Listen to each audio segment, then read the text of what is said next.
All right. Hi, everyone. Welcome to brand new episode, because now the brand's changed a little bit, to the Paranormal Misfits podcast with your hosts, Chrissy and Nino, my Hi. little boyfriend podcast. Yay. So today is really exciting because not only is it a brand new segment into the podcast, but we have a really exciting guest, Annamarie Green. She is a clinical therapist and also does intuitive therapy as well. So she combines the soul level part with the physical and the mental part. So this is really exciting. Very excited to have you here. I enjoyed our session yesterday. So if you could just give us your background and then kind of like an overview of your work. Yeah. So I'm a clinical licensed therapist, LCSW. I've been a therapist since 2020. I graduated from University of Pittsburgh grad school in 2019 with my master's in social work, and I graduated with my undergrad in social work 2018, and I moved to Michigan, and I became a therapist kind of in the height of the pandemic, which was like an insane time to become a therapist. Right. Everybody was looking for one, and everything was virtual, and I really started to love it even more than I thought I was going to. Everybody that I was seeing was struggling with anxiety and depression, but especially that anxiety piece. And I was going on my own journey because I lost my partner in 2019 and to suicide. And so I was in therapy. I was trying to sort my own stuff out. And what I was recognizing was like, things weren't really like working. They weren't progressing. I was really struggling. And I was at the same time learning different intuitive skills. I was diving into my own intuition and what those gifts and skills looked like. And I eventually did a 4-month intuitive healer certification course. And then I started to just bring it into my therapeutic practice with my clients, because I was recognizing that it was working for me and I wanted to see if it would work for them. And it was, and clients had way better outcomes. We were getting through things a lot faster. And so then in 2022, I started my own practice. I left the clinics I was working for, and I officially, combined these two worlds that I was working in, trying to kind of keep separate because I was a little bit nervous. But yeah, so and it's been great. The way that I essentially combine psychology, psychotherapy, and energy and intuitive work. And the reason that it works so well is because there's an energetic level to everything. Energy is the foundation. And if our energy is stuck and we have stuff going on in our energy, then talking through our problems, it's not going to work as well. It's not going to be as effective, which is why a lot of people tend to feel stuck or stagnant in therapy. And it might take like years and years and years to get through one issue. Yeah. So that's a little bit about my background. Yeah. And then you wanted me to talk about what I do a little bit, like specifically? Okay. So I have a couple different things that I do. So one of them is I call it a mental health clarity reading. So essentially, which is what you experienced yesterday, somebody will come to me and say, here's my issues, whether it's anxiety, sometimes it's depression, sometimes it's like I can't get over my ex, or I'm afraid to go on planes, different things like that. And so essentially what I do is I use the intuitive side first, where I go into the energy of the problem and I call the person's energy forward, and I am able to tap into what is the root issue of this, like what's actually like specific memories, specific wounds and events that happened in their life that is actually causing this issue. Because a lot of times in therapy, our ego's in control. And so our ego will kind of keep us circling around the actual problem without diving deep into it. And so this kind of cuts through all of that. And then I'm able to pull, what do you specifically need? And because I have that clinical background and training, I'm also able to understand. So like your intuition works based off of information that you already kind of like know or have. So, I will be able to tell like, oh, okay, this is the type of therapy that this person needs. This is the type of specific strategies. Like for some people, cognitive behavioral therapy is great. It's one of the most well-known, well-used mental health therapy methods. But for other people, it's just not going to be as effective.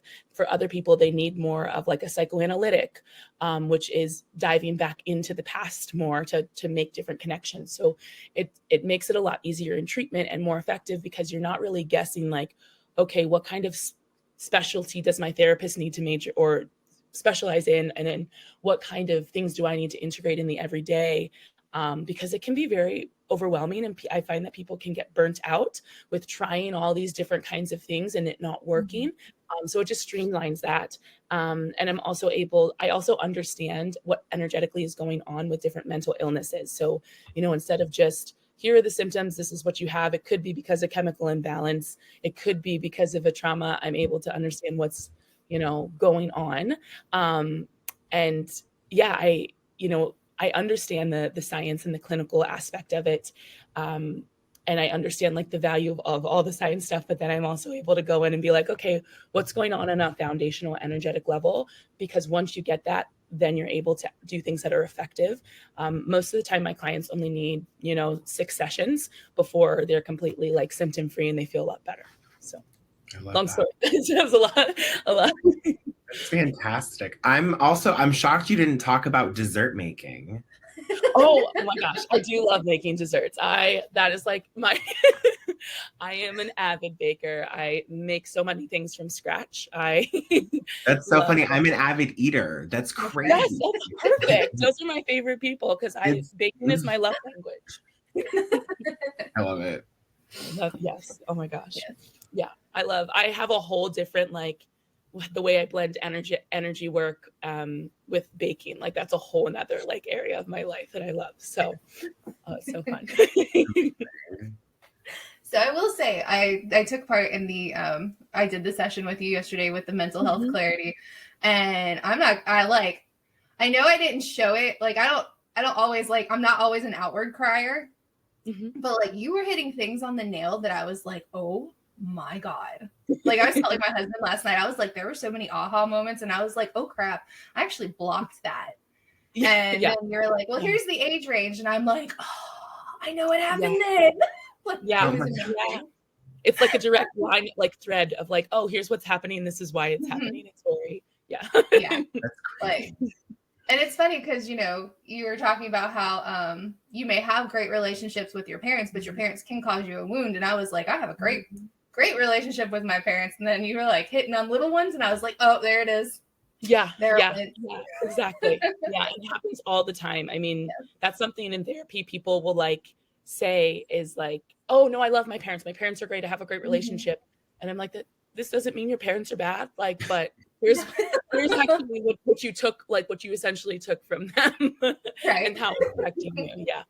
And I'm gonna cry. Got it. Okay. Like I was sitting there, she couldn't see it, I had glasses on, but I was like welling up. I was like, oh my God. Oh, I'm an outward crier. I'll be like, that's so funny to just do that for like 2 hours. I was telling her yesterday, I was like, oh my gosh, I have to offer him one too. So like we'll talk about that. I'll get you on like Instagram and all that good stuff, and we'll absolutely. It was for only an hour. I was like, oh my God, I feel like everything just came back to me, and I was like, oh, there it goes. That makes sense. This is why I can't do this. This is why this is happening. That's one of the number one feedback that I get, and that I got when I first started to create this reading, was that it's like years of therapy in like 60 minutes. Like all of a sudden you're just like, oh, I've done more. I have so many questions then. I'll just look at you and be like, I'm gonna just undo it all. Just I don't know. The way like your phone takes a screenshot, if I fart and sneeze at the same time, will it cure it? Like it was so funny. She touched on, and I thought this was really interesting part of it, was the dark energies, or like the little dark matters that come from like previous relationships and stuff you don't even think about. Could you go into a little bit of that? Yes. Oh my gosh. This is one of my favorite things to talk about. And it's so interesting because a lot of healers and light workers don't talk about it because there's still that like collective fear that if we talk about darker energy stuff, it's going to be like a witch hunt. You bring it back in. Yes. Yeah. But I see it all the time. And it's as I call myself an intuitive therapist. want to talk about it because it's important for us to know as parents, as just individuals. But essentially, throughout life, there are different energies, darker, lighter, denser, that kind of thing. And they can attach to us. And attachments cause a lot of issues, like the denser attachments and stuff. There are some attachments that are, we call them compassionate beings in the healer space. And they're not like causing a lot of issues, but they can just block you from progressing and growing. And those ones are easier to, like, as a healer, to remove, and even for the person to remove by themselves. But the denser stuff, which is the stuff that I see having the most impact on like depression and personality disorders, and these really, when we think about it on a mental health space, these really intense symptoms where like the pendulum is swinging. So like you're going to extreme emotions. And the reason for that is that the dense energy, it takes a lot of your own energy to sustain itself. Think of that as like the denser the being, the more parasitic it is. And so it feeds off of your energy. And so, the reason it can show up in personality disorders as well is because like it's kind of like blending with your essence a little bit.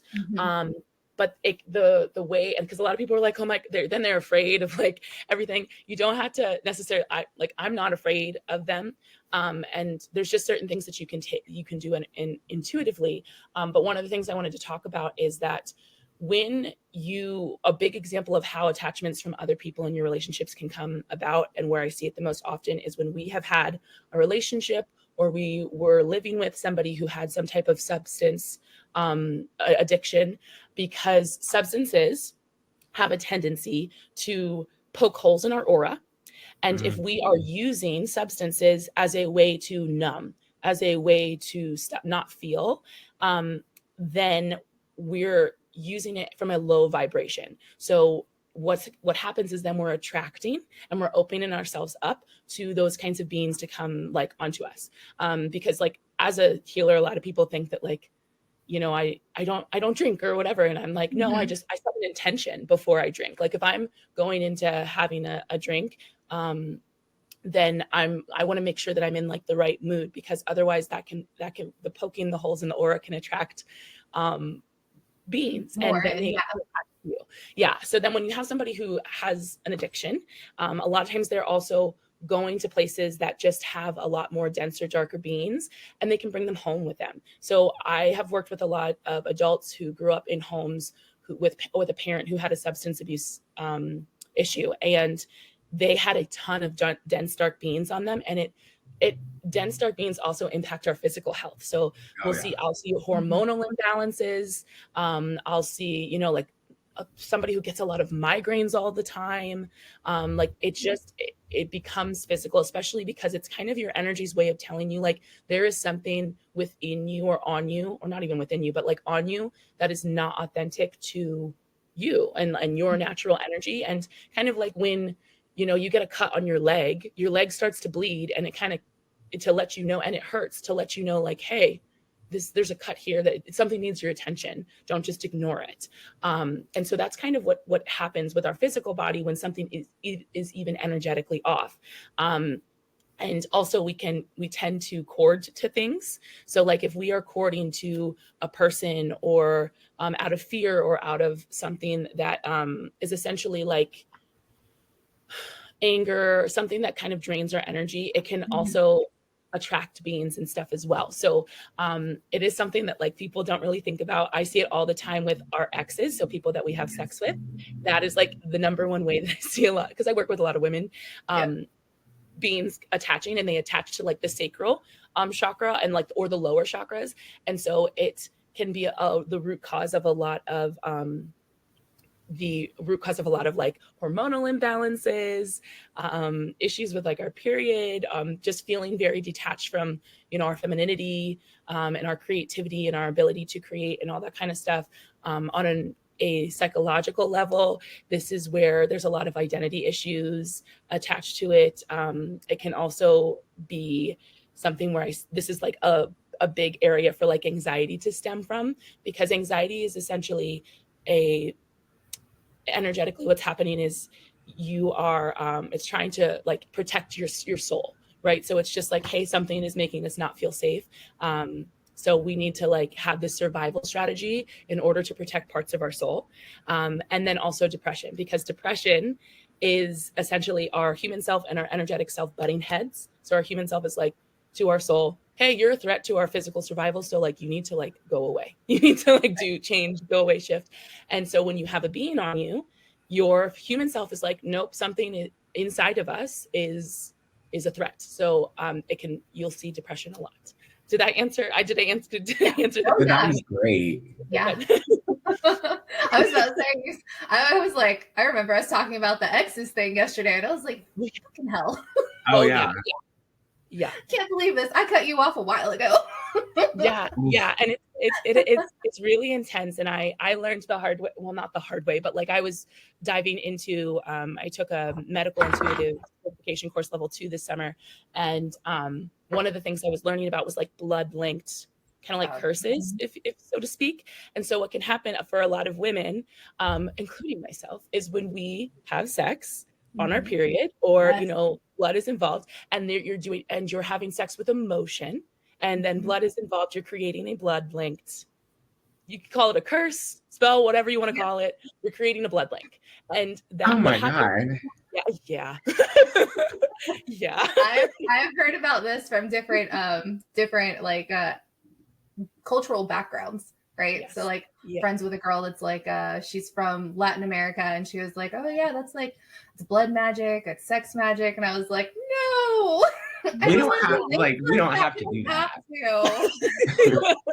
Yeah, it's not necessarily like a bad thing, right? But it's just our blood is very powerful, so, and it carries a lot of information. So then when we create these links, what it does is it kind of like merges of like their problems and your problems, and as well as a much deeper intertwining.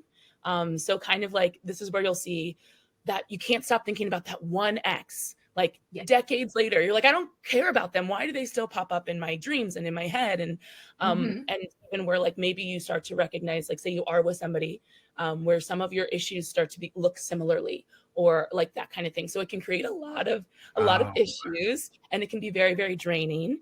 And so it's one of those things where it's not just a cord cutting that fixes it. So there's like a specific way to like unravel blood links.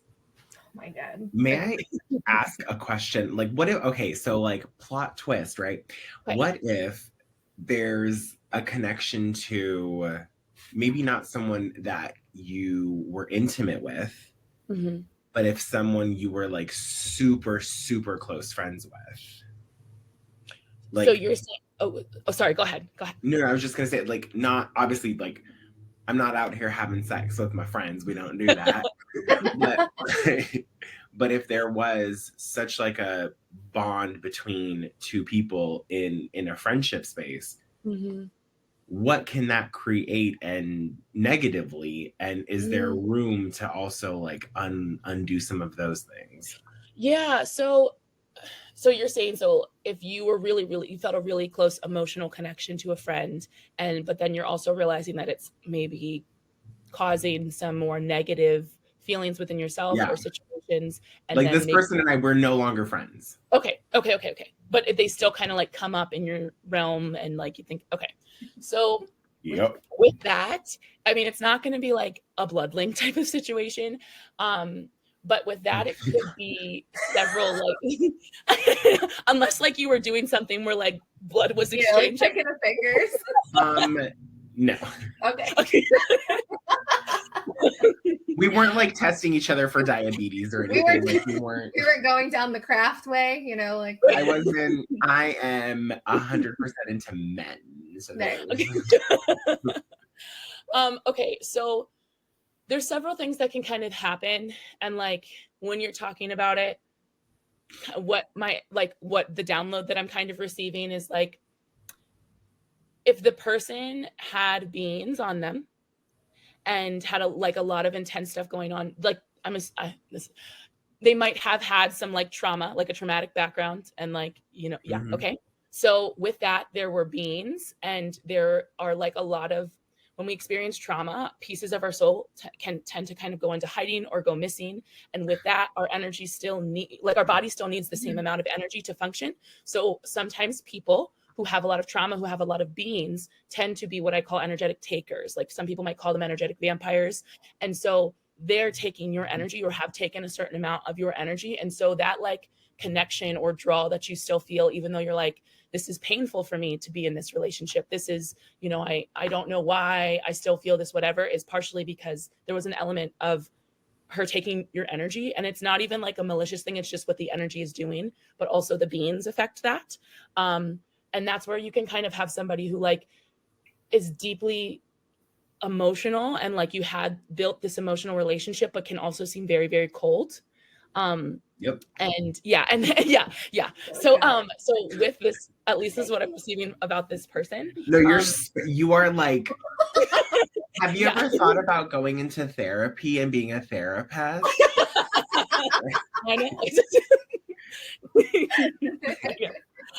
And so essentially like if so clinically what I'm understanding it clinically is like there's a personality disorder involved. And so that is an extreme survival strategy that becomes a part of this person's essence. So like we're born with an essence, and over the course of our life, sometimes like our essence can get protected. Like anxiety, depression protects our essence. Personality disorders means the survival strategy is merging with our essence. And so she is essentially partially becoming her wounds and her survival strategy, but there's also a lot of beings. And so she feels very like unsafe and fluctuates and pendulum because like there's kind of like a lost sense of self. But so she pulls from people around her in order to try to fill those holes, but it never feels completely right. And also beings are also eternally hungry when they're dense, when they're super dense. And this, it kind of feels like those are a little bit dense. And in addition to that, it also feels like her anxiety language, because it always usually starts as anxiety before it gets to a personality disorder. Yeah. It like, at least, so sometimes when people are telling me about situations, I can only receive information that's relevant to them. Like, so you're telling me this situation, I believe in energetic ethics. So like, I'm not going to go all into her stuff and whatever. I'm just receiving information that's relevant to you. So like essentially what happened with you. So with you, and like she mirrors. So like she'll mirror what other people, and it's not like a conscious thing. Oh my God, what the fuck? So I told you. I'm literally, I can't even tell you. I'm like actually like trying to like bring the water back into my eyes so I don't start crying. Yeah, it's so and so it's so that's kind of what's going on. But yeah, like that's what like it's funny because sometimes when people are talking to me about a situation, like I receive the downloads of like what's relevant to you. So because I do believe in like I don't go into people's energy unless they ask me to. Right. And I'm not like somebody who's going to be like, I had somebody once who was like, can you just like check up on my ex? Like, can you just like see if they're thinking about me? And I was like, nah, girl, that's not the kind of psychic You're like, that's not what I do. Yeah, I'm also a therapist. So like, why don't we actually talk about why you want to know this? Why we want to sit there. Let's go into the energy of this problem you're having. Annamarie, do people think that you just have like a looking glass in the back and you're do. like, absolutely we can? I'm not gonna lie, she was like, I'm gonna do your reading. And in my brain, because I do tarot and oracle readings, like I have like tons of stuff all like sitting right here, you can't see it. And when she was like, I'm gonna do your reading, I was like, so with like oracle, tarot, what are you using? And she's like, I'm nervous for my reading now. I mean, I'm not, but don't be nervous. Actually, a lot of people say they're like, I'm kind of nervous. I'm like, I want you to know that only like I set the intention, it's in your highest and greatest good. I only get information that's relevant. I had a friend once who was like, are you just going to be like picking through memories of my brain? And I was like, no. Okay. You're like, don't do that. After, if people seriously, like after those readings, you feel like 200 pounds have been lifted off of you. Yeah. I was like walking around all day like 200 pounds off of me. Yeah. Like, I don't think it actually will. I'll let you know though, because okay, great. Because like I feel like you can categorize me with like the looking glass people for just a brief second. Well, it's interesting because a lot of people think that I can like crystal ball go in and look, and I will say I'm one of the individuals like in my class that I was in that like I can see specific memories that are relevant to the problem. So like I remember the one time I was doing a reading for somebody and I was like, okay, I wasn't totally sure. I was like, my logical brain was like, that would not happen. That's crazy. And the person, like what I saw was like a young woman who was essentially like kind of kidnapped and locked into this room. And she climbed out and she escaped through the window. And I brought it up. I was like, okay, maybe this is just my intuition. Like it's an analogy. So like maybe she feels trapped and da da da da. And I told her what I specifically saw and also like kind of the way that it was, why it was what it was showing up as today, like her anxiety. And she's like, no, that happened to me when I was like 21, but I just didn't think it was an issue because like I'm fine. Like I escaped. Yeah, I was like, okay, so let's unpack that. Let's can we unpack that at a police department? Right? I mean, like, oh my god. Yeah, I was she was like in her late 50s. Like she was so like this has been decades. This has been like, and I see that all the time where like so I'm seeing these specific memories that as the root causes. And like at first when I discovered that I could see memories, I was like, this feels a little bit intimate. This feels a little bit like it should. But it's very, very cathartic. And a lot of the memories that show up that I'm like to share are ones that they're ready to like essentially work through and process and stuff. Because a lot of people will be like, oh, I didn't even remember that happened. I forgot that happened, or I didn't think that was important, you know? Yep. So yeah. May I also ask on the topic of that, when you bring up like memories, I know you're mentioning that like people often forget stuff, repress, suppress, whatever you want to call it. When you get to that space where you start seeing, hearing, feeling those memories, are those the memories like just personifying themselves in a way where they're like, we want to be talked about? Like, you know, how does that kind of happen with you? So they don't personify. Not like personify like physically, but like almost like talking to me, like bring that. Yeah, they bring themselves to the forefront. So no. So essentially, what usually happens is I'll just walk you through my process a little bit.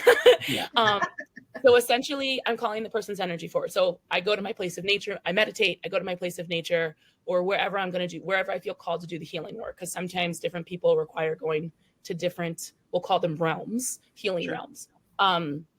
And I call the person's energy forward. I call like their guides, their ancestors, their healing team, my guides, and then the person's energy comes forward. And what I do is that's why I always ask, like, what problem do you want me to focus on? Although sometimes people are just like, just go in and see what you find. So sometimes I'm doing that. Yeah. I mean, so like, and I can do that.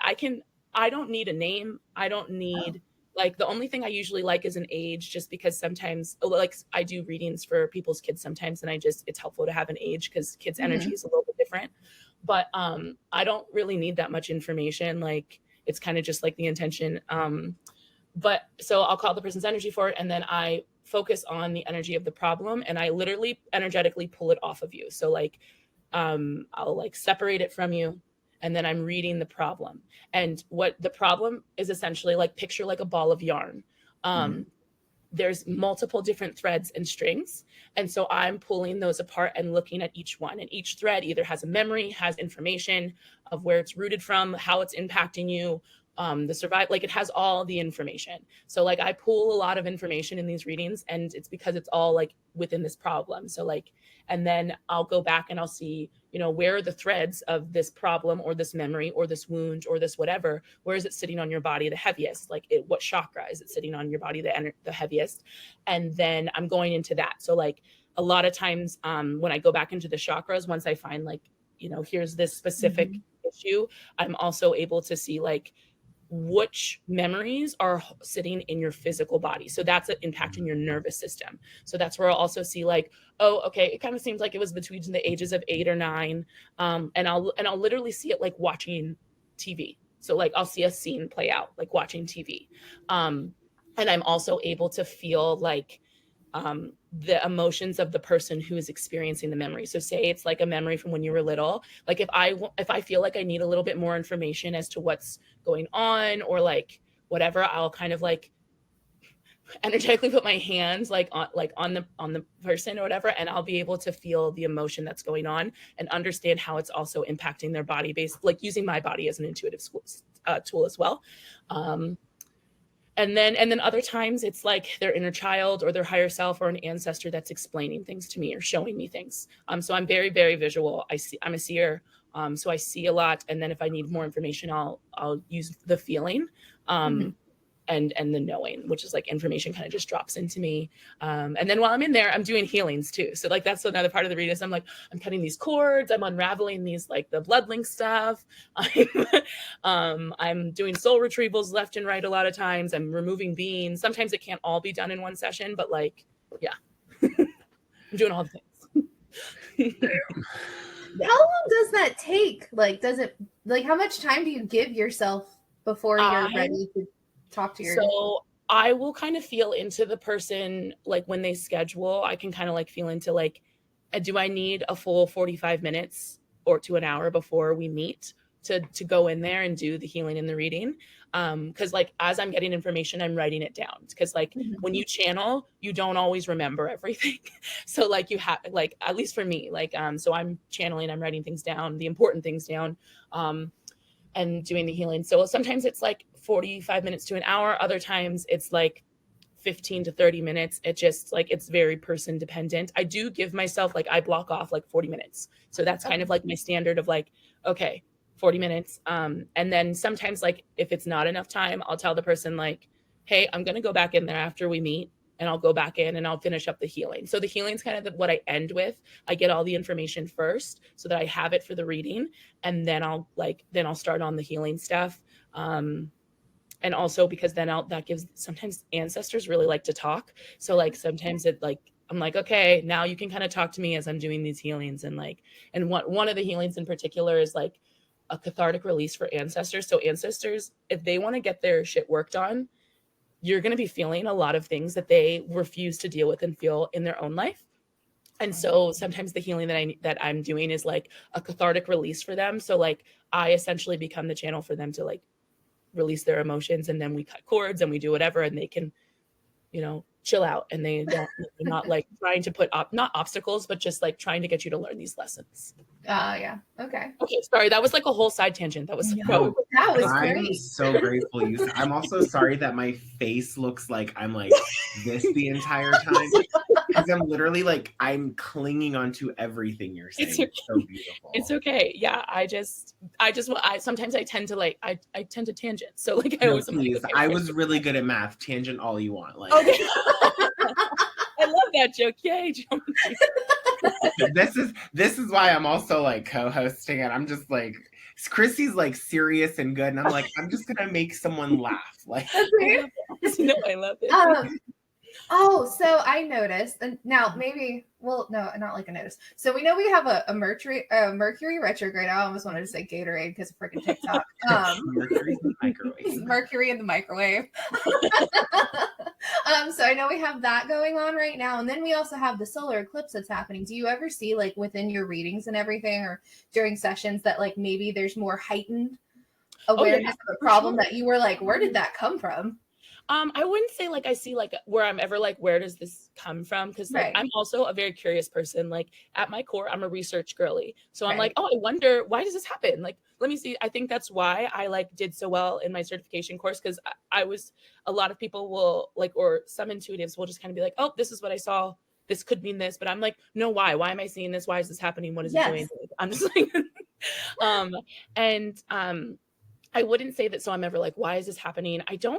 I don't see the like eclipses and Mercury retrogrades playing as big of an issue, because a lot of the stuff that I am working with or on it's been with them for a long time. Like they've been carrying it for a long time, but I see more people like scheduling readings like around like eclipses, because things are naturally coming up. Issues are naturally, like I had a person the other day who was texting me and was just like, I think I'm having a breakdown. Can I please schedule a session with you? Like, I was like, and I was like, yeah. So I see a lot more of people being drawn to do the inner work and to be willing to like face their shit a little bit more during those times. But it's not something that I see as like, oh, you're just feeling anxious because of the Mercury retrograde or because of the eclipse. To me, that is a surface level answer. It is never just because there's shit in the sky, like the shit is doing stuff in the sky. It is because there is something internally that is misaligned, that you're carrying something, but the shit in the sky is helping to bring it up. So like, and I don't believe in surface level answers. I wouldn't want them for myself. So like, I'm never like, yeah, it's actually just because, you know, your Saturn is you're in Saturn return, which I'm actually in my Saturn return right now. But I'm like, here's actually what's at the root issue of it. It might be coming up because of what Saturn brings up energetically and stuff like that. But Saturn is not the reason that you can't stop being angry at everyone around you. Saturn is not the reason why you don't want to get out of bed. Yes, I tell people all the time, I'm like, I'm an intuitive. I love what I do, but I'm also a therapist. And so that means like, I'm not going to give you bullshit surface level answers. I'm not going to just like settle for, I'm just meant to, like, I had so many women who come to me and be like, I just thought I was supposed to just settle and like live miserably, like live feeling like I am a problem. And I'm like, no, girl, that's never the thing. Let's live. Like, we'll work on this. Let's unpack. Absolutely. Like, we're not going to use excuses here. Like, it's like, so, yeah, there you go. Oh, thank you. Yeah, no problem. I definitely appreciate like the fact that you're so forward and honest about not doing surface level shit. Yeah. I'm sure at any point in our lives, the three of us can relate. We've been in situations where like surface level was acceptable. Yes. Oh my gosh, yes. But absolutely. not doable. Like, okay, I'll take what you're telling me, but what the hell is it gonna do? Yeah, absolutely. I love that. I did, when I first started therapy, after my partner passed, the therapists were really like trying to like logically be like, oh, well, you know, let's try to logically understand. So they're called, when we are, what's the word, like thinking the worst case scenario, or we're like, oh, everybody is now this way. It's called a cognitive distortion. And so my cognitive distortions, they were like, well, let's like, is this really true? Is this whatever? And I remember being like, no, but I feel that it is. And so like, they would give me these strategies to try to help me think better. I remember one of the worksheets was like stinking thinking, and like taking my stinking thinking and trying to turn it into like something else. And I remember looking at it. I was 24 years old.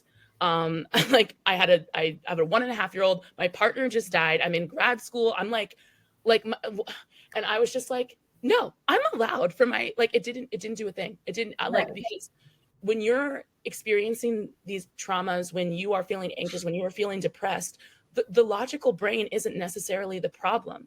But like, if your nervous system is out of whack and you're energetically like being drained somehow, you have cords, you've experienced this huge amount of grief, whatever the situation is, of course your brain isn't going to think like, oh, life is just, this is just how it, like, it's so happy, it's so rainbows and sunshine, because the evidence around you and what you're avoiding but holding on to is not supporting the change in like thought processes. What I really needed was somebody who was like, all right, let's get into how much this sucks, and let's talk about how this, like, where do you, and where does it make you feel like you felt before? Because yes, my grief was because of my grief and the stress around me, but also a lot of stuff that was coming up was I didn't know how to deal with abandonment stuff.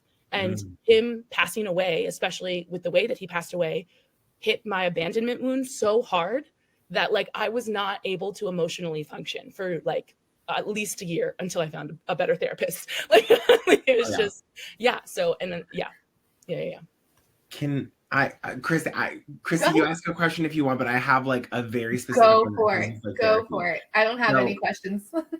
So I've been in a situation, my favorite person on earth passed away, my grandmother. Sorry.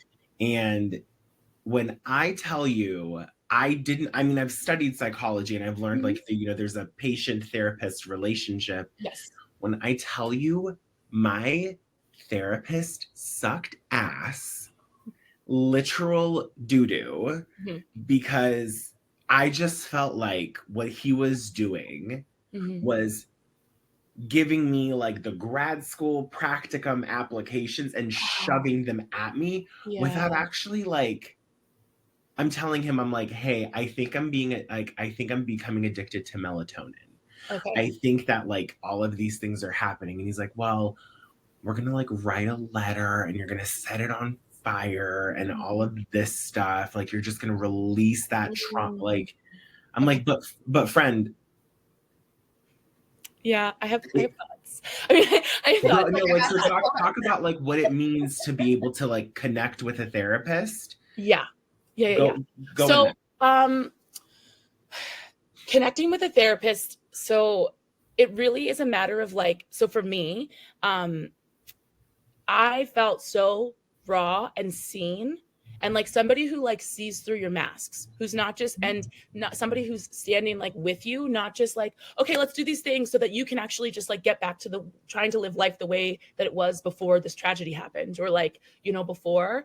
And that's what I felt like a lot of like therapists were doing. Like, even when, as you were describing it, I was like, oh, if you came to him and you were like, I feel like I'm addicted to melatonin, then that should be the first priority of like this, because, okay, so I'm a trained social worker. So I probably operate a little differently than like licensed counselors or like licensed marriage therapists.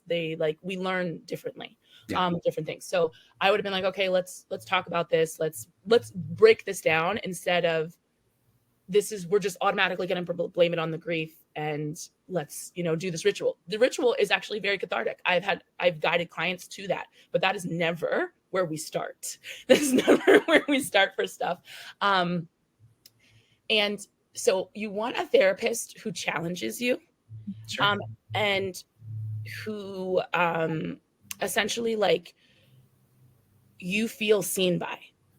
You feel heard by, even in a way that like you don't want to be seen and heard by. Because I know for myself, like before I went down this whole journey and I had my spiritual awakening, I wanted to be perceived as like this really strong, nothing can faze me, like it's fine. And like because all of the therapists kind of like took what I said at like face value, instead of like seeing my body language or even my actions. And obviously therapists don't read your mind, so like it's not like it was a high expectation, but it was honestly just that the fit wasn't there. I needed someone who was just like, yeah, but like really, how are you feeling? Because you're here for a reason, and like that shit sucked. It would suck for anyone. So why tell me why it doesn't suck for you?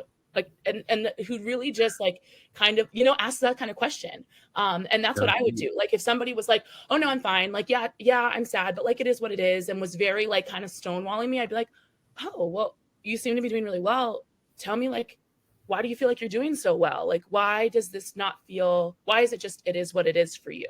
And then that would probably open up a slew of like, well, I don't have time for grief. I don't have time for this. I have to It would open up a slew of information where then we can dive even deeper and go down multiple different pathways. So you want someone who sees you. Truly, that's like at the bottom of like what I believe, because even if you, who's not just throwing strategies at you to do, who's not just throwing, here's a to-do list to do outside of this.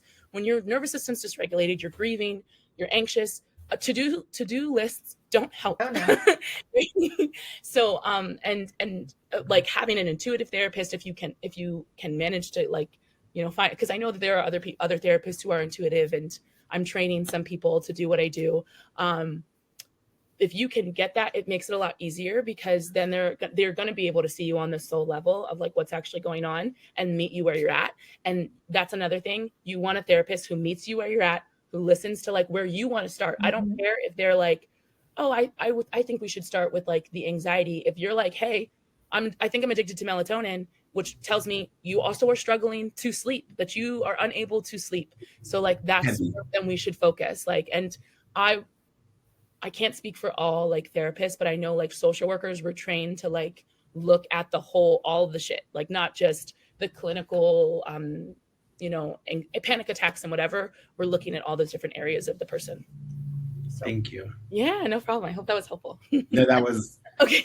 That's a great overview. And I think the way that you're, not only the way that you approach, but hearing that you're training other people to do this, like you're circumventing good into the world. Yeah. Thank you for that. You're welcome. I want it to be easier, because like I don't want to be stuck anxious or depressed or whatever. I actually don't have time. Like I'm like, I want to live my life. Like I want to enjoy life. I don't want to I can't just go through the motions. I know people have in other generations. It's not me. I can't do it. Yeah. Like I want it to end with me. Like whatever I came into, because I didn't opt in to be born. Like, I was pulled out. But I want to do my part, and that's why I'm so adamant about like timing it well to have kids, because I'm like I want as much of it to end with me before I and like kids are the biggest like triggers, and I mean that in such a loving way. Like your shit comes to the surface when you have kids. I was just lollygagging around, had my 10-year plan. I was like, I'm not one of those emotional girlies. I was just doing life. Not a care in the world. Was like, I definitely don't need therapy. I've never been anxious. My anxiety speaks in a different way. I've never been depressed. My depression just, showcases itself in a different way than like the DSM-5, specifies. My daughter. Yeah, that's another thing is like good old DSM-5. That's another thing is like I tell people all the time, I'm like, oh no, this is depression, and they'll be like, but the DSM-5 and I was like, no, it's just, and then I get into like here's why, here's what, all that kind of stuff. Like I'm an upper, so like my depression showcases itself by like I don't struggle getting out of bed. I hyperfixate and become obsessed with my goals, and I'm like, oh, I don't need to sleep. I'm just working hard. I'm just being productive. I overly want to go out. I don't want to sit still. So like that's how. So I have depression. Got it. It's intense. Don't worry. In your reading, we'll get into it. We'll see which one it is. I'm like subtly dropping context clues. I'm like, not that you need anything. You're so amazing. Okay, I think I also just want to ask this for the context of like what we do on the podcast. Can you see like entities? Yeah. Oh, yeah. Can we get into that? Yeah. Okay. And can it not transfer to any of us if you talk about it? Yeah. Okay. So, yes, I can see entities. That's like I usually feel them before I see them. So, like somebody has some really dense ones. The compassionate ones you don't always feel. You'll see them when you go into the reading, but you're not like feeling them because like they're not draining energy. They're kind of just like blocking it because they actually think that they're helping you. Compassionate beings, a lot of times we call in when we're like going through life and we experience some type of trauma and we feel like we need safety and protection. So that's kind of just calls these little beings in and they're just like, we're just going to blanket you, or we're just going to like shield this part of your soul. And so like those ones aren't like, those ones are kind of like, okay, they no longer need you, like they're safe in this way. So like it's actually kind of like letting them know you're okay before they're willing to like release from you. And then like we move them up, we will move them into the light. The dense ones are the ones that I can feel from that. I'll like meet someone, I'll be like, I really want to do a being release on you, but I don't want to just throw I don't want to just be like, hey, I'm sensing some beings on you, can I heal you? Like you don't want to like, what's her name? The Long Island medium, Teresa. You don't want to just walk up into someone at like a DD's Discounts and be like, did your dad die? All of my ethical training of like, they need to like self-determinate. Like, I'm just like, no. If they're meant to come to me or any other healer, they'll find their way. But like ma'am, this is a Kmart. Like literally, yes. So I do see them. I feel them first. The denser the beings, the easier it is to feel. And like most people will actually feel them too. Like you just like that kind of gut feeling of like, I don't know, like something just feels like not right. Something just feels, not like this person doesn't necessarily feel like safe to me, even if it's not like a physical threat, but kind of even like an emotional one. Especially if you're tuned into your body, like you're going to pick it up. But then when I go in, I do see them. I don't really focus on like the details of what they look like because they all can look a little bit different. And most of the time there's protocols that you want to put in when you're doing a being extraction to make sure that they don't like try to come onto you or your space when you're extracting them. Because a lot of times, not a lot of times, they don't want to go. They're usually a little bit cocky like I did. So me and my healer friends, They're actually like people that I'm training, but one of them helped train me like in different things. And we had an individual who she's narcissistic, and it was escalating to like where you were starting to feel like she was starting to show signs of like aggression. So like she she like at one point was like, oh, I like, why do you have this knife? And she was just like, oh, just because. And like different things where you were just, it was unsettling. So like there were different symptoms that were like, and my friend came to me and she was like, here's what's going on, this is this person, can you just help me, like can you? And so what I did, because technically like we didn't this woman was not in the space where she was gonna like be like, yeah, I go into my energy, but we were worried about like safety of, she had a kid and a partner, and so we were worried about safety. And even though she didn't necessarily threaten anyone, but the vibe, like I was like, we need to like remove them from the home right now. Like they need to go somewhere. Yeah, the vibes were. I was like, and then what I do if somebody is not in the capacity to be able to like give consent, essentially I go to their higher self and I'm like, is this aligned with them? Do you allow this? Can I go into their energy? And like a lot of times it's yes, sometimes it's no, sometimes it's like no, this is part of their contract, this is part of their shit, don't do anything. We went in and the beings were like, those were the most intense dense beings I've ever experienced, and they are from a dark realm, and they are very aggressive. They like take energy, like so much so that it like eroded her essence so much that it was essentially like just these beings operating her life. And they were in the house. They were like, they had made a home in the house, in her body. And it took 3 of us, and we're all healers. One of my friends is a shaman. Like, so like it took all of us to remove at least a dozen of them. And they were so heavy, like the entire time I was like gagging as I was like doing the work. And you have to like, and you have to really like, one person was like holding so that they didn't get out of the protocol of like, we bubble it up so it doesn't like come out into us, into our home, into our space, into the people around us. And then we removed it. We sent it up to like light prison is what we call it. Or like we send it up there unless they want to turn to light. Most of the time they don't want to turn to light. So we put them in light prison, and we banish them like energetically from this realm and everything. And then we had to close. So when you have that many beings, and part of it is because she was exposed to beings like at her job, and growing up. So we close, and then because they were so dense, they had been opening portals in her home, which allowed other beings to like come into the home. And like her son was experiencing night terrors, and like there were all these other things that were also happening with people around her. Like just so we had to close all the portals. We had to like it was like a whole thing. And then I went in and like I was talking to her inner child, like the piece of her essence that was still there, that was not eroded.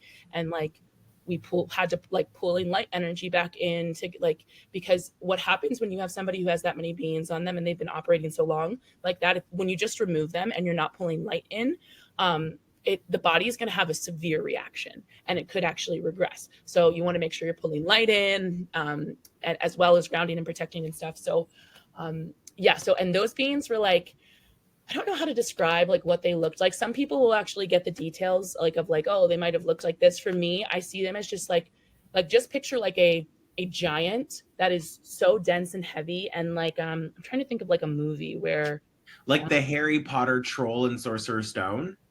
Yes, but like all black, that mixed with a Dementor.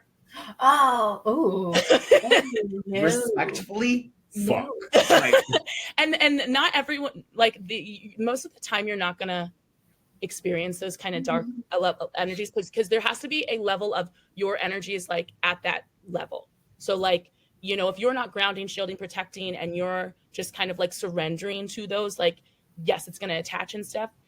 But if you are, I'm sitting with myself, I'm trying to like, I'm allowing my emotions to happen, and I'm also, you're just at a higher kind of like energetic frequency, you're not going to have those issues. They're not even going to be able to attach to you. There has to be a level of like you meeting them where they're at and them like being at this level. So like I don't have to really worry about them attaching to me. Like if they tried to attach to me, it would almost like burn them, if that makes sense, because I'm operating at this higher level. I do cleanse and stuff like that because although they can't attach to me, they can chill in my home. I had a situation where there was a psychic, like somebody psychically cursed me or tried to, and that's like a whole that's, I don't know if we have enough time to even get into that, but no, you can go for it. Please touch on that. So a lot of people are intuitive, magical, like all of us have the ability to be. So then there's something that can happen called psychic cursing. It can happen consciously or unconsciously. The consciously ones are a lot of times way more like nasty and gross. But essentially what happens is, and I'll kind of break down the energy of a spell. And a spell is essentially some type of, you're speaking out words, you're like, or visualizing what you would like to happen, and there's emotion behind it. Because emotion it's energy in motion, but it also holds a lot of your own magical properties and ability to like manifest and create. So a spell is essentially like, okay, directing your specific energy and magic into this desire that you have. And it's a lot of times towards another person or a situation.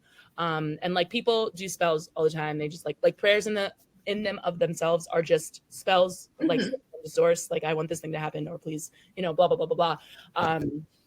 Even music in some ways, like when there's emotion and there's words, spells.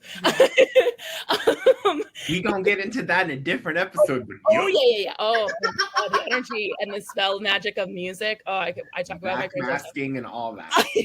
Yes. But essentially, when it's consciously done, somebody, a lot of times, yes, they're in the woo-woo world, but they might be like at a lower frequency of like buying revenge spells on Etsy, or like, like that kind, which is a thing. And like, working with. Are you dead ass right now? Yes. Oh, yes. Have you ever like gone to go look on Etsy? I'm not even gonna put that in my IP search realm. Yeah, no, I didn't think it was like a real thing either until I just I was scrolling and I just saw different people, and like I had someone who I was doing it, and I was like, that is not good. You're not bringing good things to yourself. Like you're not, this isn't healthy. But essentially like that kind of frequency, that kind of operation. Got it. And so essentially like they might work with a witch, they might just, be doing stuff themselves, but they wish ill upon you. They wish like, like whatever it is, terrible things happen to you, whatever.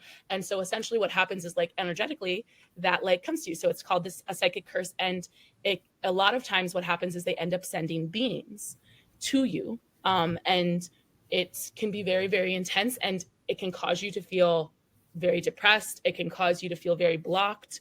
And I actually experienced it recently this past January.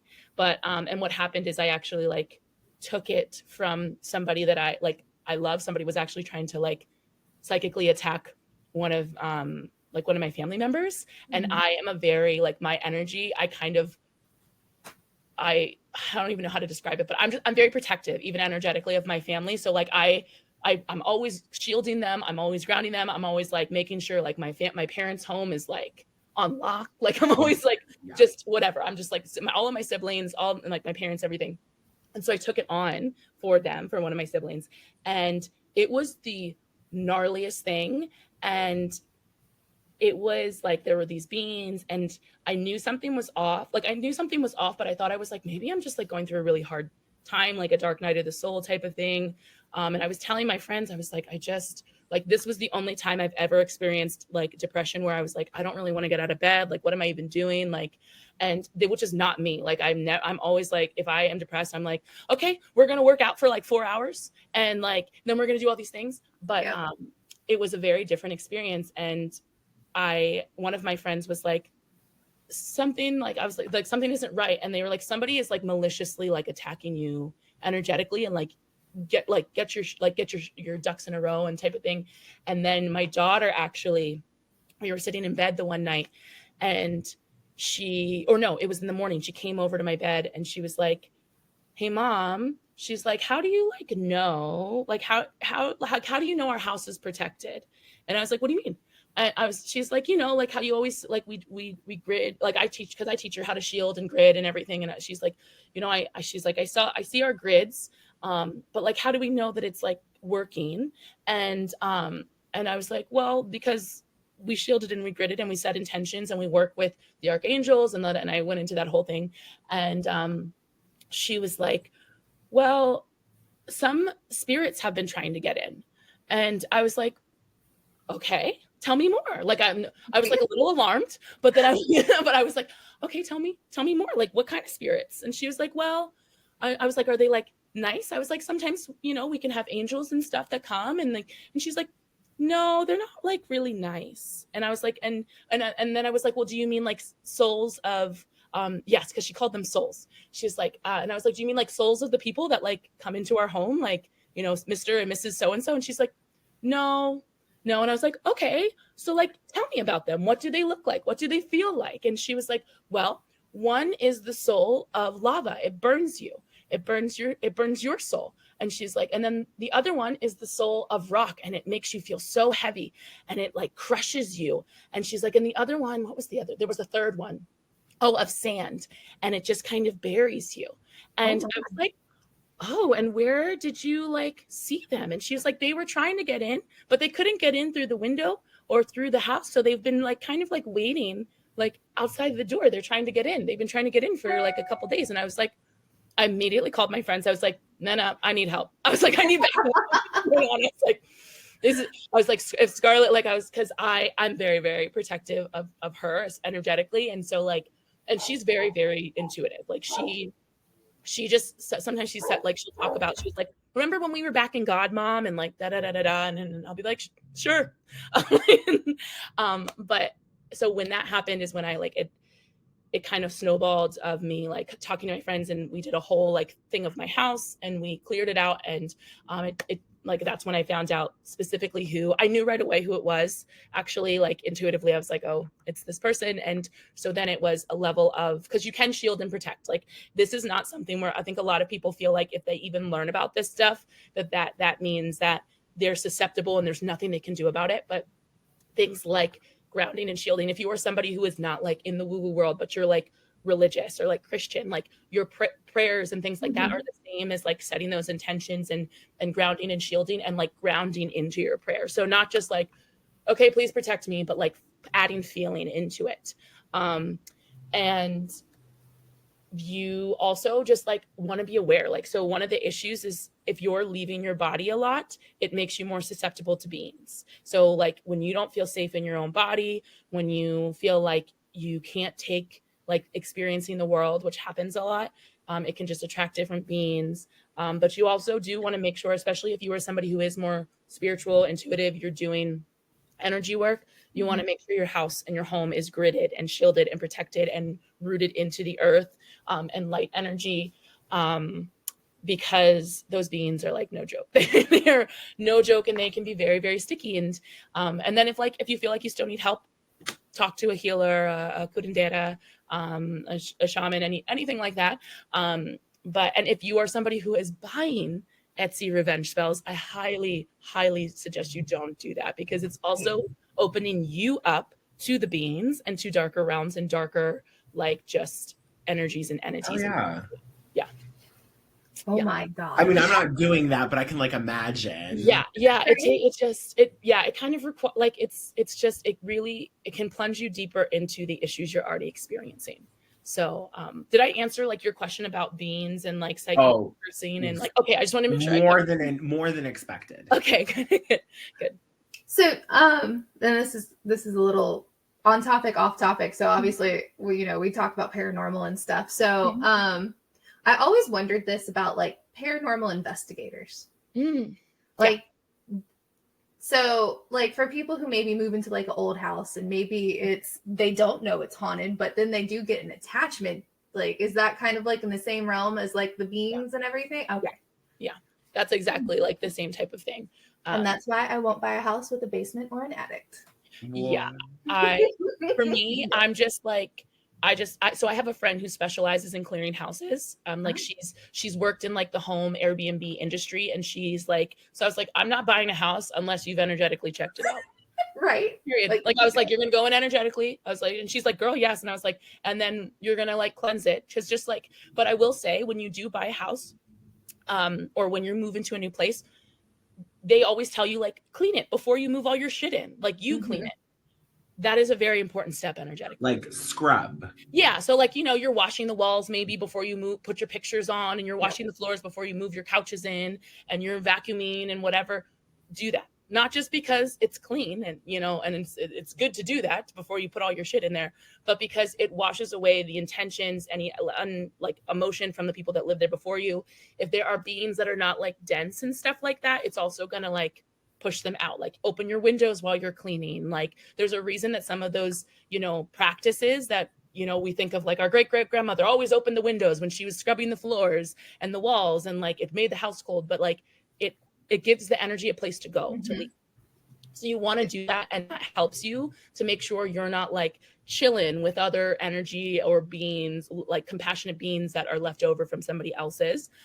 So always do that. That takes care of like a majority of it, but there are like situations where there can be denser stuff, or there can be, you know, like souls that are not like, they're just, yeah, they don't feel like going. And then that's when you go and you work with like a paranormal investigator or a healer, and you know, they do they do their thing. I've always wondered about it, right? Because you watch like Ghost Adventures. Zach Bagans loves to call everything demonic. So I'm like, how are you? Are you not human anymore? Like everything you go into is demonic. I mean, so what's wrong with you now?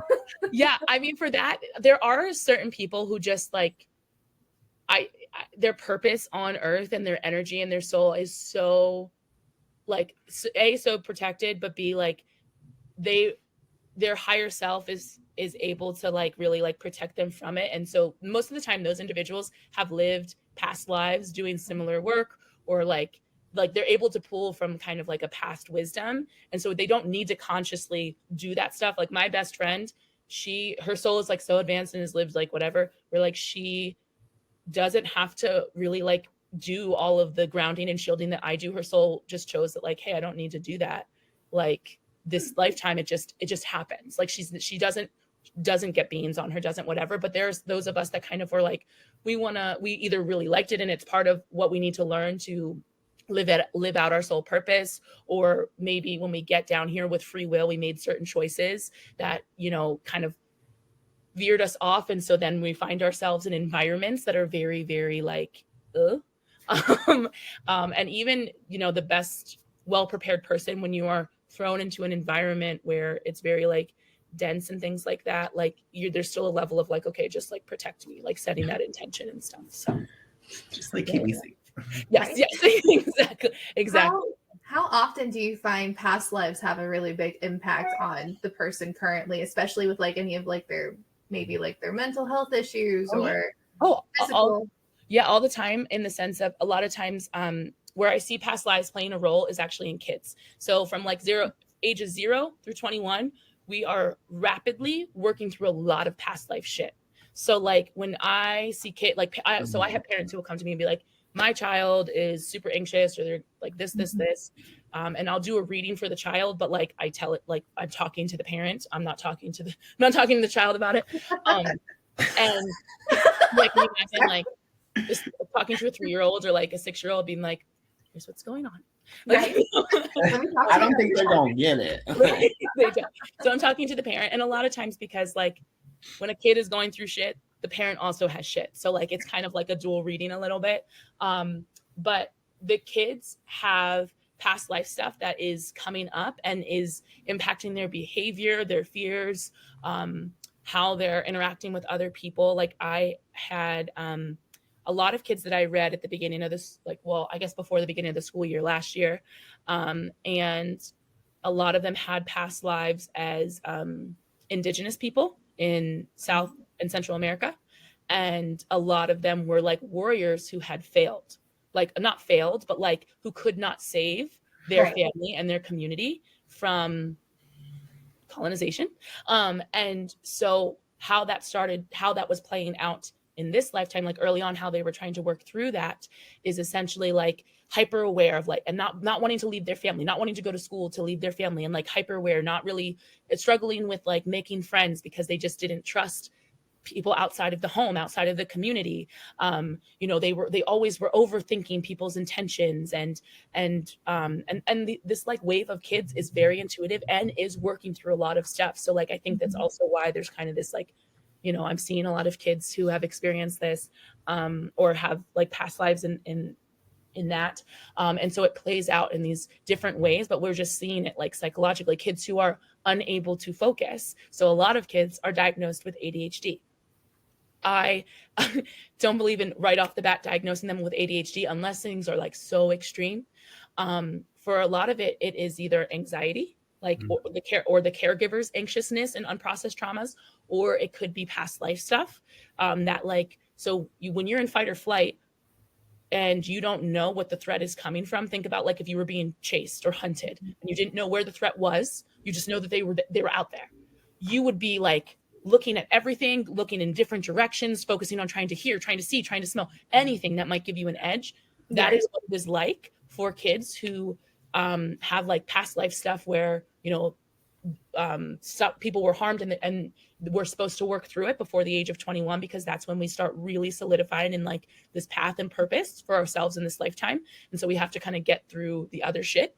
But also if we have a parent who has a lot of unprocessed trauma and emotions, or is just kind of chronically anxious because they got shit going on and they don't tell us because we're kids, the kids are picking up on that. They're able to tell. I know as parents, we think we hide things really well. Our kids are biologically attuned to our physical reactions.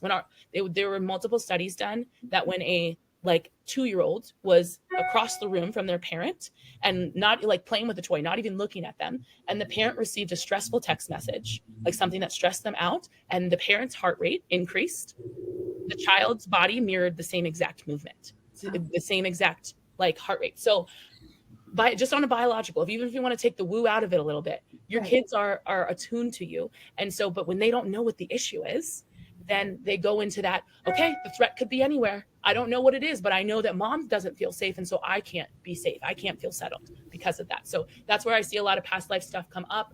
With adults, sometimes it shows up in specific relationship issues. So like maybe issues with mom, like if you have a strenuous relationship with mom or dad, or like a sibling or whatever, even like specific issues that you might have like in partnership sometimes that keep coming up.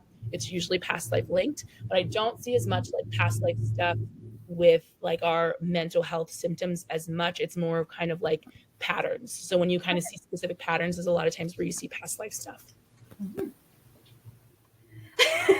Anita's going, oh my God. I'm over here like, I know I'm sitting still, but I just ran a marathon. Yeah. Like the way you described, I would say first of all of that. Mm-hmm. When you got into like how children, like you said, can like mirror. Mm-hmm. Yeah. That one hit. Yeah. That one like gut punched me. Yeah.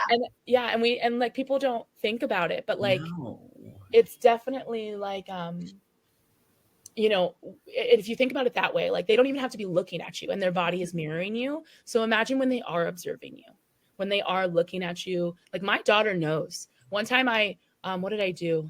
Oh, I like pricked my finger, like I hurt myself in the bathroom. And I just was kind of like, ugh. And my daughter was like, hey mom, are you okay? Kind of felt like something was like wrong. And I was like, I'm fine. Can you keep your energy over there. I was like, mommy is fine. I will tell you if something is wrong. Cause like I do, like if something is bothering me and I'm having feelings, I'm like, mommy's just feeling stressed. Everything is okay, but I'm going to be processing it. And then what that does is it allows her body and her mind to be like, oh, okay, this is the source of this. Got it. I don't need to be like hyper vigilant anymore. Like mom, like, so I do that because I know how that does, like what that can do. But yeah, it's just, and people don't think about it. And I was talking to my friend who's a family therapist in Texas, and she works with kids. And I was telling her about like the intuitive side and like explaining ADHD on an energetic level. And she was like, oh yeah, I won't diagnose a kid with ADHD until we've done at least 3 months of anti-anxiety work. And if shit's still persisting, and even though they've made these other improvements, then we diagnose with ADHD. So it's like, yeah, but everyone, thinks that they do, but a lot of times it's just a trauma response. It's just anxiety. It's just you living in a household where caregivers were unregulated, weren't able to emotionally process, and were chronically anxious. And like the earlier generations, like the boomers and the other ones, like they were never good with emotions. Never. So they were dysregulated all the way around. All the time, used all the external things to try to regulate. And I was actually talking to this with my class the other day. When we see ancestral stuff, one of the things that people don't realize is that ancestral trauma, when it's passed down, intensifies with each generation. So, okay, maybe your mom, who was carrying this ancestral trauma, didn't have depression because like she was able to carry it and go to work and do whatever. She didn't let her sadness, the things that older generations try to invalidate us with. That's because energetically it wasn't as intense as it is with each generation. When it continues to go unprocessed, unhealed, and held onto, it intensifies, and it becomes more of a physical manifestation because you're holding that energy. It's changing your cellular DNA, your energetic cellular DNA, and so it's changing the way that you are physically emoting, you're physically existing, you're physically experiencing life. Oh my God. Listen, if you wanted to tap into my mind, just say that. Like, girl. I'm nervous. I'm like so excited for my reading, but I'm also nervous. You'll feel good because you'll also be great. Like I said, I do healing, so like don't worry. Like I've done over 200 readings. Like and nobody has ever come back to me and been like, that made me feel so crappy. I feel so terrible. Like everyone's always like, oh my God, I feel so seen. This is I was in therapy. Like this is more than like 2 years worth of therapy. Like I had no idea. I feel so much greater. Like I have never had anyone who have come back to me and been like, I do not feel good. Yeah. So don't worry. Just to prep him a little. So I remember yesterday you had said that you saw like the color purple around me and everything. So do you see colors for everyone, or is it just like depending on who it is? When I'm in the reading, I do tend to see things in color. Like color was one of the first ways that my intuition even turned on. Like when I was younger, I didn't realize it at the time, but like I would see colors and shapes. And I just thought it was like something was wrong with my eyes. That's what actually made me be like, Mom, I think I need to go to the eye doctor. Cataract, Mom, like so I do see colors. And it was before I had my spiritual awakening when I was still in grad school. And they let us through like a meditation because they were trying to teach social workers how to, live a more balanced, less stressful life, as if the things that we experience are not to try to help us with that secondhand trauma. Right. And I went up to the guy who was leading it and I was like, hey, I was seeing like light blue and these shapes and these things, like, what does that mean? And he's like, wow, actually, that's like an energy thing, but like you could look into this. And I remember being like, nah, it's got to be like the thing with my eyes again. Like I'm like, my eyes again. Eyes. But yeah, so I see color. So, and I actually see like, even like, so when I'm separating the problem from you, I'm seeing different colors, and like those threads are different colors, different textures. And so then like to kind of help me like, oh, I'm going to pull on this one. And because I've done so many readings, like I have my own little like inner code of like, okay, ancestral threads look like this and might be this color. But a lot of times when I see colors, unless for yours, your color was much more about like your essence, and your power and your magic. But like a lot of times when I see colors, like when I'm reading, someone's like, I have anxiety. When I'm reading the anxiety, it presents itself in like usually 1 or 2 colors. And that tells me which anxiety language their anxiety is speaking. And then that allows me to like, it's easier like to explain, like, here are the root issues, like here's like the general root issues. Now I go into like the specifics, but I'm like, okay, so maybe the anxiety presented as orange. That is a pleaser anxiety language. That means that there is a core fear, a core wound of abandonment. And if it's green which is overachiever, that is a core fear of not being important, not being of value, not being seen. And that impacts our heart chakra and how we receive and how we give love and receive love, or what we allow ourselves to. Pleaser impacts a lot of the sacral stuff. So what you create, being very disconnected from yourself, because pleasers mirror. Pleasers, so yeah, I can get into, that's a whole nother discussion. So I see color. It helps me understand what area of like which energetic chakra, which chakra it's impacting. It helps me understand even like your own magic, and lots of different stuff. So can I ask, like, just for everyone listening, like with Chrissy having that purple, what does that mean? Okay, so when I called her energy forward, so it was really cool. Like I told her about this. I was like, your path and purpose, it presented itself to me right off the bat. It was like she was like glowing purple, and she's a sorceress. So like part of her path and purpose is being a sorceress, and it's actually her interacting with people. Are you okay if I share this, by the way? Oh yeah, no, you're fine. No, I should have asked. I should have been like, hey, I had already started about little tidbits of mine, so I'm completely fine. Because I was gonna say, I was like, I'll only share like the path and purpose stuff, but I just wanted to make sure. Whatever you want.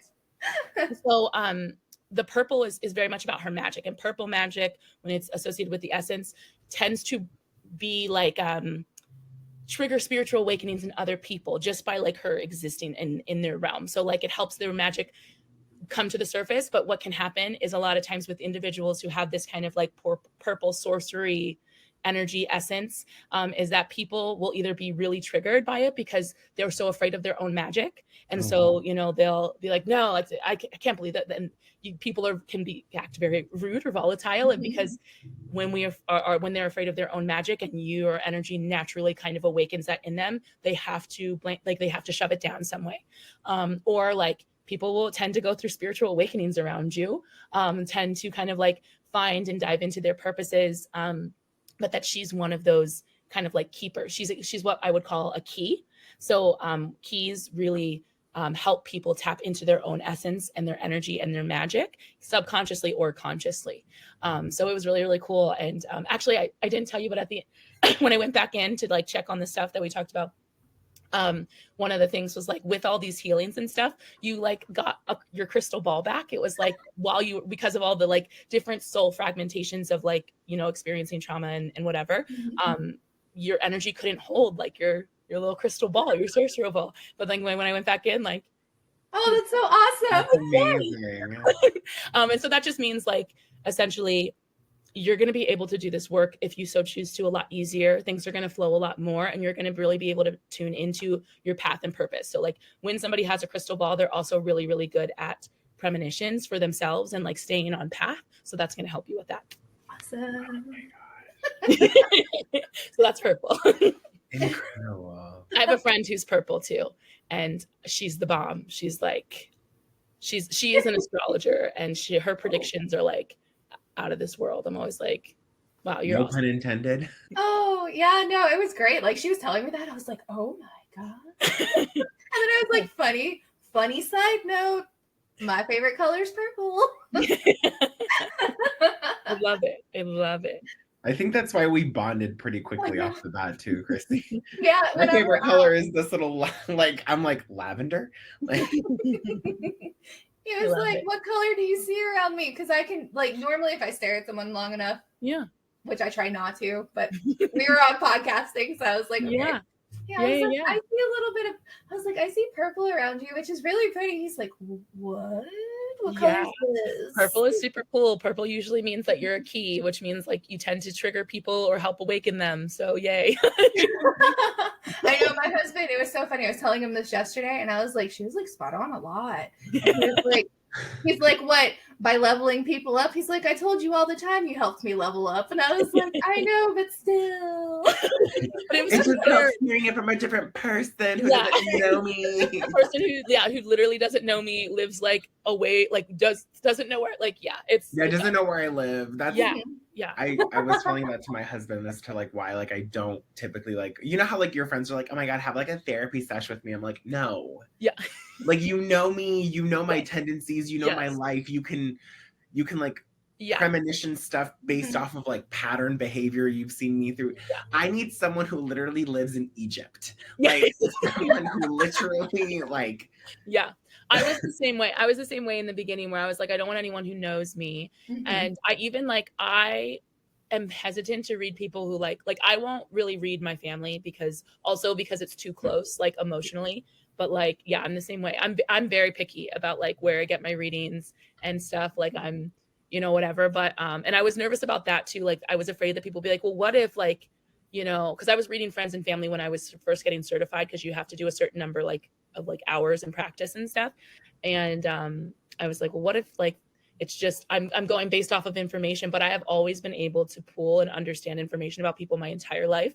That's I think why I was such a great therapist in the beginning, because I would just like get it. I'd be like, well, what about this? Like they'd be like talking about whatever, and I was like, well, tell me how this relates to maybe how, you know, you felt when your mom did this that we talked about in your first session and whatever. And they'll be like, oh my God. So like, I think that my intuition has always worked in this way, but it does. It makes a difference when the person does not know you and like doesn't know shit about you. Because you started pulling and I was like, oh, I was like, I don't have anything on my social medias about this. Right. Because we have been talking for a bit. And I was like, I don't think I left that out in the podcast. No. Yeah. No. And I love when I don't know anything about somebody. Like sometimes I won't even take their name. I'll just be like, okay, I'll go into, you know, this person's whatever. I was like, I don't need their name. Just let me know if there's a specific issue you want me to focus on. This is incredible. I know. You should write a book. Like I would buy it. I know I have a couple books in me, and I know that like eventually it will be this. My like dream is to create an entire like I mean that what the one program I'm currently doing, it's like a whole I'm creating a certification program for people, because like I want this to be easier. I just feel like happiness should be easier, and I want people to know how to do things, and there should be an ethics for intuitives, because more and more people are becoming intuitives and readers and all that stuff. And so eventually I know I will write a book, because I know I have it in me. I just don't think I've learned all that I want to learn yet. I would like to actually get my PhD and in neuropsychology and social work, but specifically study how energy readings impact a brain who has experienced trauma. So are there actually parts of the brain or in the body that change when we experience energy readings? Like we know that we feel differently and that we have those like physical sensations of changing, but like I want to add some oomph of science behind it, so that the people who are naysayers are like, oh, okay, well, there's some science, like it legitimizes it kind of. And I said, I'm a research girly at heart. Yeah, I'm a research girly at heart. I want to know how it's specifically changing the brain. I want to know how it impacts, you know, our dopamine, our feel-good feelings. I want to know, like, because if there's an energetic shift, then there is going to be a physical shift. Yeah. So I was going to say, I know yesterday I felt like there was nothing that could really irritate me. And then like I felt completely mellowed the entire day. Yes. So like no anxiety. I even was running late to my appointment, and I was like, oh, it's okay, I'll just text her. Literally, it's so crazy the way that like the immediate relief is felt. Like I had a woman who had experienced terrible migraines for like 6 months, and to the point where she was always going to the ER. Like, and we were in a group together for something, and she like was like, guys, could you just like send like good vibes my way? Like I'm back in the ER because this. And I texted her privately, and I was like, hey, I kind of got the nudge. I was like, and obviously like, if you don't want this, you just let me know, girl. But like, can I go in energetically, just see what's going on and do some healings? And she was like, I would love that. I would try anything at this point, because I cannot function. And I went in, and it had to do with like trauma and stuff from childhood, and I cleared it all out. I like did some healings on her, and she has not experienced a migraine since, and this was like a year ago. And awesome. She was like, she didn't have to go back. Like she was like, I cannot believe it. She's like, I am now like a believer of energy work. It's like, that's like, yay. I'm so glad. I had like a really big cry when I told her like, you know, the root issue, and she was just like, yes. Oh. That's right, Nina, be prepared. Get some tissues, right? I mean, listen, I'm excited. Yes. I really am, just because like some of the things that you spoke of, Annamarie, I was like, I know she's not talking to me, but like she might be singling me out. And I'll be the first to say this. I mean, like I've told this to Chrissy, and I've said this like umpteen times before, like the ability to be humorous and funny is very much a front, because it is like a protective thing. It happens a lot, yeah. And I just don't want like random people, not saying that you're random, but I'm saying that like I just don't want anyone to have that like deep access to. Yeah, absolutely. I completely agree, and I think that that's why it is important for like in people who are working with intuitives. Like you really want to you don't want to just let anyone into your energy. No. Because there's also, for me, and like this isn't me, I was talking about this with a friend the other day. I was like, the fact that I have a clinical background means like, so there's some information that I will see and that I am privy to that you do not need to know, that you do not need to like cognitively have the information. I can do the healing. I'm being shown it because I'm a healer and I'm meant to heal it for you. But then and I also know as a therapist, what are other ways that we can kind of work through and process it on a physical level, that you don't have to like relive stuff, that you don't have to like, when I'm in there, I'm checking like, can they cognitively handle this? Like, is this something that because sometimes, you know, with healers and intuitives, they'll just slew information and then you're kind of left with it. And you're like, what do I do with this information, with this traumatic information? But it is also, you do really feel bare when someone is in your energy. I had my students practice on me, and I had never experienced one of my own readings because there had been nobody else who does what I do, and I was like, oh my god. I was like, it's so spot on, you're doing so well, I'm so proud of you. I'm so proud. But no, like, these are good you're so good, guys. I was like, I'm so proud. But also like my soul. And yeah, so it is a little bit stressful, but I totally understand. And it is important that like you're not just letting anyone into these like very raw parts of yourself, because there is that level of healing. You want somebody who has some type of like ethical practices, you know, because one of the other things that I think sometimes with like, and this is not to hate on the Etsy witches, it's just that's the first thing that comes to mind. Right, exactly. There's a lot of like blame, like, oh, you're anxious because your mom did this and this to you.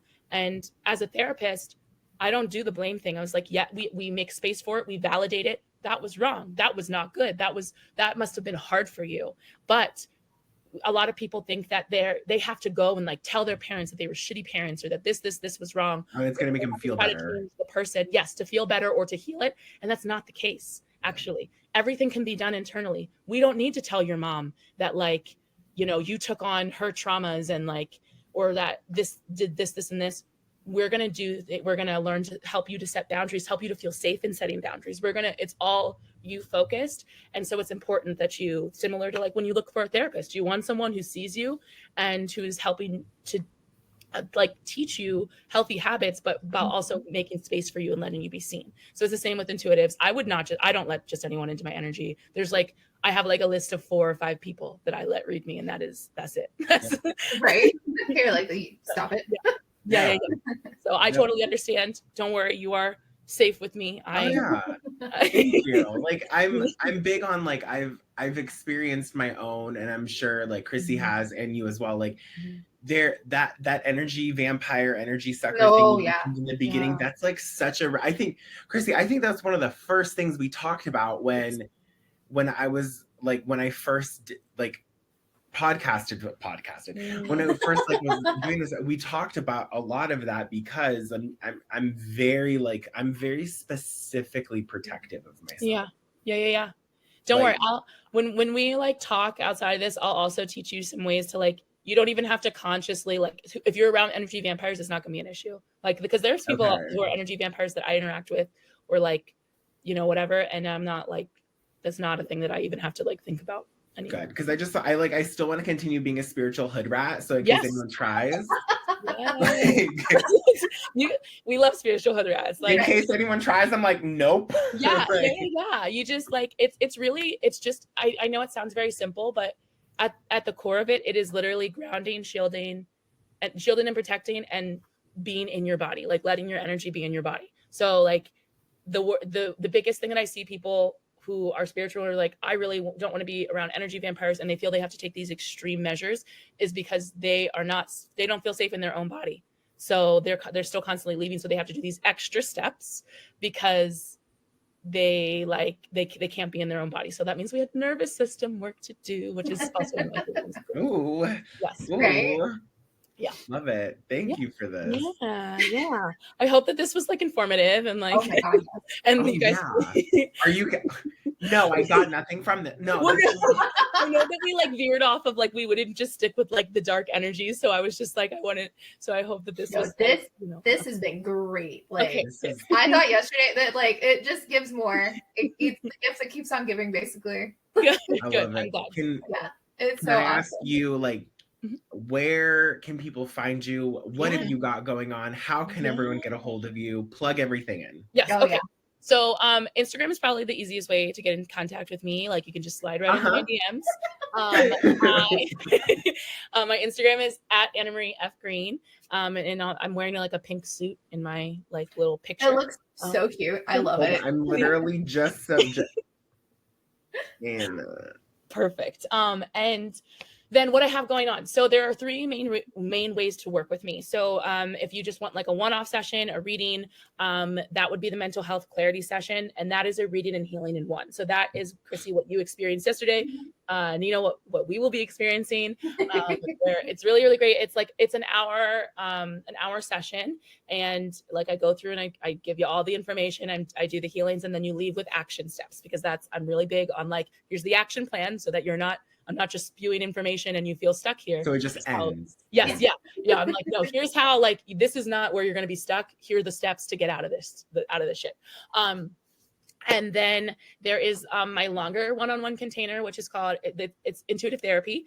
So intuitive therapy sessions, it is a 12-week container, because to me, like, we don't need longer than 12 weeks to work on and solve whatever issues and symptoms you're working on.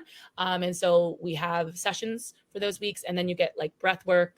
You get like you get support in between sessions too, like through voice note and stuff. You get healings. In the first month, we do healings every week. And you're also like, I'll go in and do deeper healings, kind of like on the ancestral planes and stuff as well, twice a month. And then I also formulated how I think therapy should kind of go. So we start with the energetic the first month. The second month is all nervous system shit, so that your body is not in fight or flight mode. And then we do the cognitive, where we're doing subconscious reprogramming. We're doing verbal processing. The sessions in itself are like part therapy, part psychotherapy, part intuitive like stuff. So we usually end with a healing, a meditation. Before each session, I'm going into your energy to see like, okay, where's your energy at this week? Are we still like, do we need to process a specific emotion? Is there something that they have been struggling with or that's blocking them? And then also like, that's how I kind of, I guess, formulate the session that we're in. So it's really great. Every single person that's gone through it is like, I am not anxious about this anymore. Like I had a client the other day who was like, I can't believe it literally feels like I woke up and I don't have anxiety anymore. I don't whatever. She was like, do we even need the rest of the sessions? And I was like, yes, girl, we got to finish. It's like, we only have like, I was like, you have like 2 sessions left. So the last month I was like, we got to do the reprogramming so that it's like, it continues to stick. So that's like the longer container.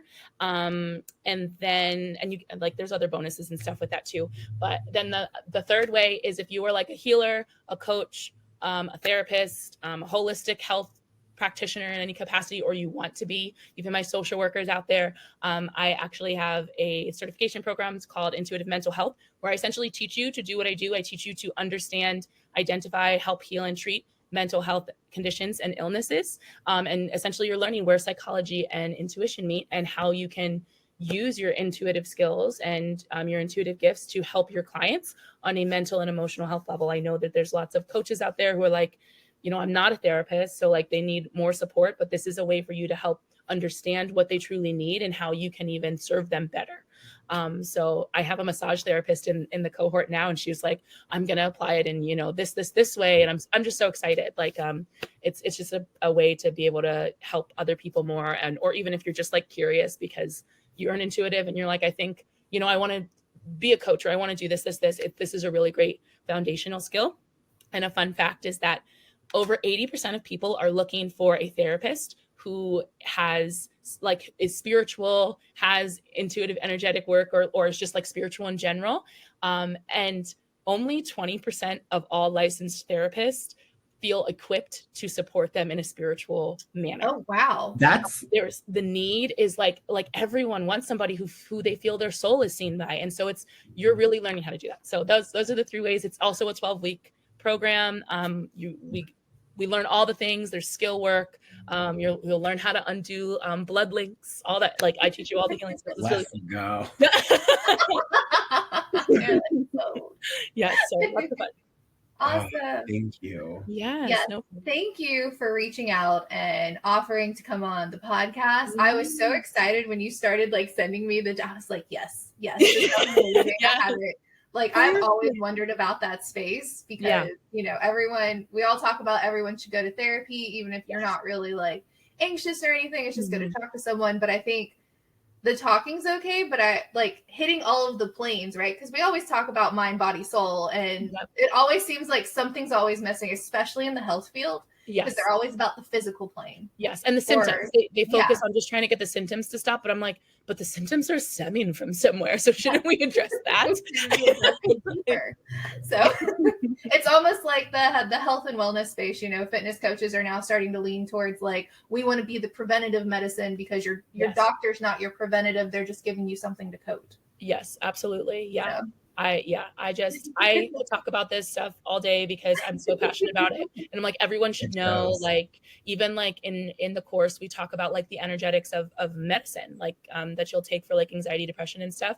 And a lot of people think that like, if you're spiritual or if you're like a healer, that you're anti-medicine. And I find that to be like the furthest from the truth. Like medicine can be helpful. It's just a matter of like, there's different things that you want to look at. So I totally agree. The health space it just needs to be bridged. The intuitive, the psychic, the energy. The health space. I'm like, just all together. Everyone. It's all a part of the same thing from how you're describing it. I think they just people like in different health spaces don't need to be so combative with each other. And when everyone wants to be right. And the thing is like, when you are in tune with your intuition, you can decide and decipher what is right for you. Yeah. Like it's like all the dieting culture for some people. Yeah. They need to have more fiber. They need to eat this specific way, but it's not true for everyone. But when you are just detached from your intuition, you're just kind of like, I'll try this. I'll try that. You're throwing shit against a wall and then you're burnt out, exhausted, and you feel like something's wrong with you. When in reality, like if we are able to help people become more and practitioners become more attuned to their intuition, they are going to be able to serve people so much better because they're going to be meeting them where they're at on a soul level. And I just am so very passionate about that because I care so much. I want that for everyone else. I would want that for myself. Like I also care about efficiency. I'm like, I don't want to waste my time. I got shit to do. I got places I want to see. I feel the same exact way. That is awesome.